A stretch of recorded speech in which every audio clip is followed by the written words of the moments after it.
It is not a crime to address the elephant in the room, especially when that elephant is dying. You know, elephants are very big. You know, when there's a big elephant in the corner of the room and it sort of wheezing and suffering, you know, with a big cancerous tumour popping out of its face, you got to say, we need to talk about this because it's over there and it's very bothersome. It's very big. This is this is Sophie Hagen, who I have done things on her before. She's a comedian, but also, funny enough, someone who's ripe for satire, and I do enjoy things that are ripe for satire. And she is ticking all of the boxes of joy in my life. You know, some gobby bird with an opinion.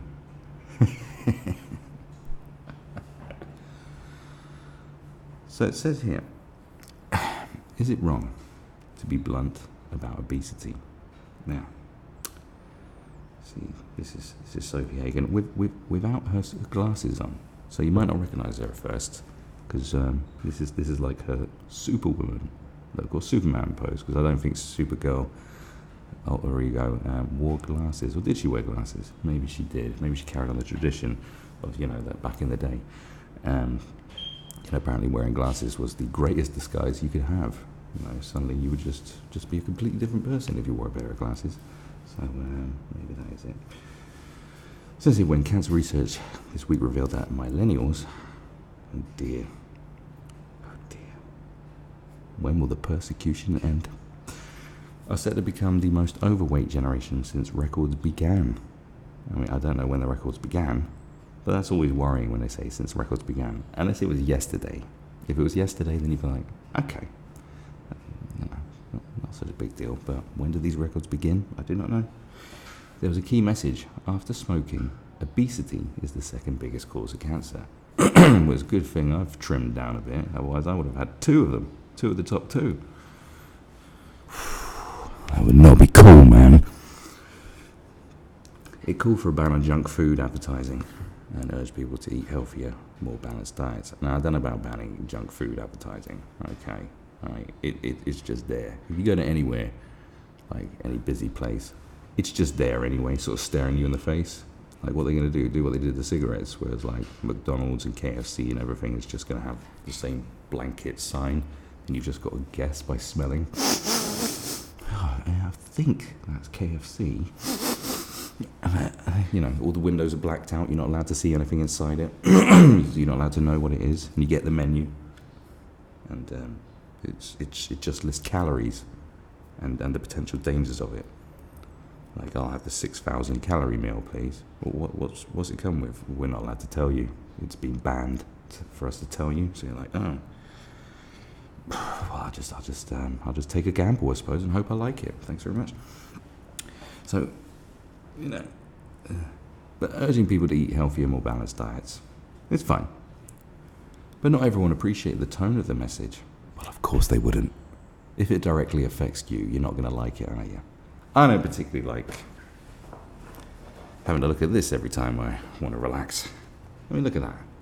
Obviously, we don't have this level of grossness in the UK. But, you know, that bothers me, because it's the truth.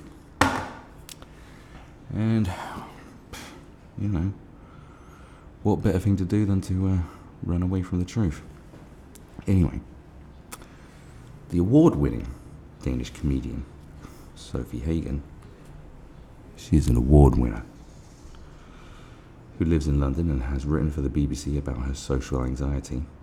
Well, everyone's got social anxiety these days, haven't they? And took to Twitter. I mean, most people live on their phones, so you're going to be socially anxious when your entire life is spent on your phone. And took to Twitter to criticise the campaign, which she said was incredibly damaging.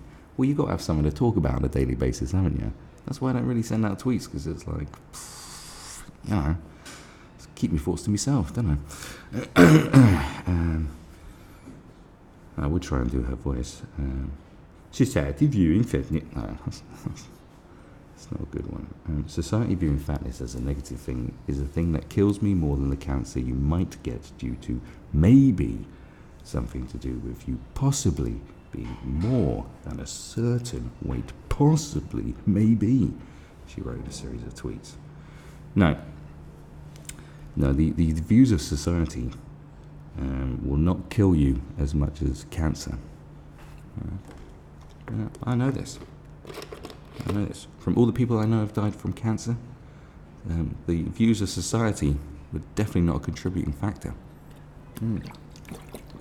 The views of society upon those loved ones that I've lost to cancer, everyone, society has a view of everyone, and I'd say they were fine with it. But the cancer, well, it fucking killed them. Definitely, 100%. So is it wrong to be blunt about the dangers of being overweight? When's it been wrong to be straight to the point going, you're going to fucking die? Or we might possibly maybe kill you. Oh, possibly maybe. Well, that's fine. I'll just carry on as normal then. Like, really? Really? Isn't it wonderful how people are trying to spread awareness and useful information to help people make better choices in order to live a longer and healthier life? And then people who get offended by the fact that truth is out there get bent out of shape of it and tell them they shouldn't be so blunt about it. It's like, really? That drills into a part of me. It's like here. It's here or somewhere where it just makes me intolerably angry. I'm like, shut the really? Pipe down, please. Shush. Millennials said to be the fattest generation, says this link. Wow. Great.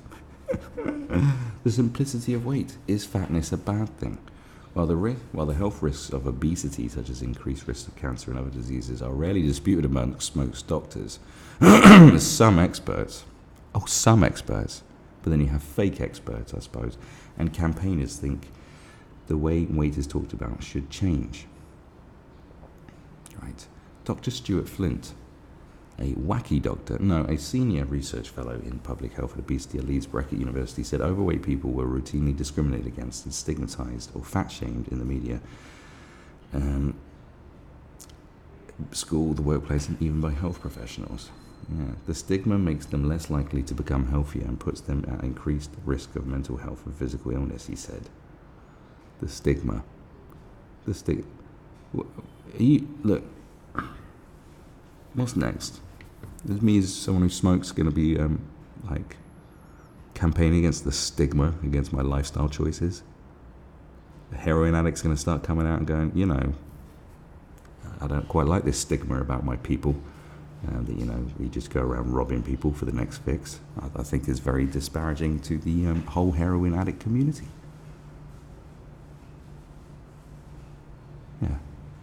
Yeah. Hopefully you're having the proper reaction to that. He argues that the way people, including clinicians, view and talk about obesity massively needs to change. He suggested to us that people can reduce their weight very quickly, and that's clearly not the case, Dr. Flint said. It's a chronic condition that takes place over many years. Nick Feiner, honorary clinical professor at University College London, said it was seen by many as legitimate to blame people for being overweight, but this ignored the role of the food environment around us. He said if somebody falls off a boat into the water and they can't swim and they drown, nobody says it's your fault. You should have held your breath.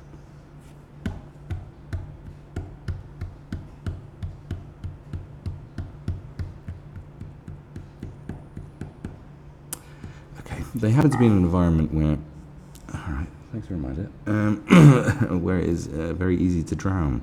We're in an environment now where it's very easy to over-acquire calories and energy. Right, just because it's something that's readily available doesn't mean you should be taking it all the time. What happened to self-control? It has to be pointed out, some of these views are echoed by the body positive community, or the denial community, as I like to call it. A movement that seeks to celebrate differences in body shapes and types and remove the stigma of being overweight. Critics have accused the movement of normalizing obesity. There's a difference between it being a little thick, having some meat on her ass, which is good, Everyone likes a bit of that, don't they? Unless you're some sort of weirdo. But you know, when you have to be crane lifted out of a house per se, you know, or you know, your weight displacency is should qualify to have 2 seats in an airplane. You know, that's not good. They happen to be in an environment. It says, right. Sorry, I'm just losing the will to live. Right. But Dr. Flint said, critics have accused the movement of normalising obesity. It's not about normalising obesity or any other weight status. It's a matter of trying to reduce the potential physical and mental health concerns that are associated with body shaming and treating people in discriminating ways. Well, what are the discriminating ways? It's like, look, if you weigh a certain way, then there's certain physical factors that come into play. Like, there's many different factors that come into play. It's just fucking science. Anyway, whatever. Tam Fry, spokesman for the National Obesity Forum, a charity that campaigns to raise awareness of the health dangers of obesity, agreed that body shaming was harmful and ineffective at getting people to lose weight. Well, I'm sure it is, to certain degrees, but you know, you can't just go, no, everything's fine, which is what a lot of these seem to be pointing out. It's like, well, sort of just going, oh no, it's fine, I'm fine being like this. Like, you're not. Can we just agree that you're not? But he said it was important that doctors should feel comfortable about telling people they are overweight. Well, yeah, they should. He said obesity, like, you don't want your doctor pussyfooting around and going, no, it's fine. Like, good God. He said obesity is such an issue that it has to be pointed out to the person who is obese that they are obese. If they want to continue to be obese and are happy with it, then so be it. But it has to be said. I think fat shaming is a disaster. But that is a different ballgame from being told quite sensibly by people that you are obese and you have an uncertain future if you don't do something about it. Our duty to inform. So was Cancer Researchers UK's message too blunt? Dr. Flint said that he thought the campaign was problematic because it promoted the idea that individuals were to blame for obesity and that it was easily controllable. We know that obesity is caused by many factors. There are many different issues in society that contribute to weight status. It's not about blaming the individual. See, there you go. We're going to turn the line of like social responsibility, of like your responsibility for your own actions is now, it's just a waste of time to be responsible for yourself. Who should be responsible for you? The government, apparently. You know, apparently we just consistently need parents. Like, you can leave home, you know, it'll be a case where you can just leave home when you're a baby because the government's going to be a parent anyway. So what do you need parents for? The government's going to take care of everything for you, going to make sure everything's okay. You don't need to think about anything. The government will do it for you. This is what they try and push. I swear down. It's like, no, we just want the government to do everything for us. It's like, no, you don't. Really? That's a very bad idea. Have you not heard about stuff? It's terrible. Right. Mr. Fry said cancer research was absolutely right to flag up the dangers of obesity. Cancer research said it never intended to blame people for being overweight. In a 2-tweet response to Ms. Hagen that has been liked more than 30,000 times on Twitter, well, that verifies everything. It said it did not want to make anyone feel bad about their weight or make anyone think negatively about people who are overweight or obese, but had a duty to inform people about the link between cancer and obesity. Well, yes, it does. I mean, it gets a hell of a lot of money. I would like them to tell us things to do. Professor Linda Bold, Cancer Research UK's prevention expert, added, this is not about fat shaming. It is based on scientific evidence and designed to give important information to the public. Yes. So, I mean, the moral to the story is, this girl needs to pipe the fuck down. No, yeah, she is the elephant in the room, and she is dying. And she needs to stop talking. Like, just stop. Stop with your silly nonsense. We know what you're doing. You just needed something to talk about. You need to be outraged about something. The fact is, you know, you fit into a category where you're unhealthy, okay? I'm in a category that's unhealthy, and I'm acknowledging it, and I'm trying to do something better about it. It is admittedly very difficult. I'm just staring at them now going, smoke me, you bastards. You know, but I'm not going to be there going, don't you be shaming me. Society has contributed so much to my problems. Please, honestly, the first step towards greatness and achievement is by acknowledging you're responsible for all your own actions. Okay? It's always a case of, it's me, not you. Okay? Just remember that. Okay? Alright? We're not the government enforcing, fast food chains to be just blank statements that we don't know what's inside. You know what I'm saying? We don't want all pictures of fried chicken censored. Because that's kind of what this is saying. That's kind of like the route they want to go down. It's like, no, thank you.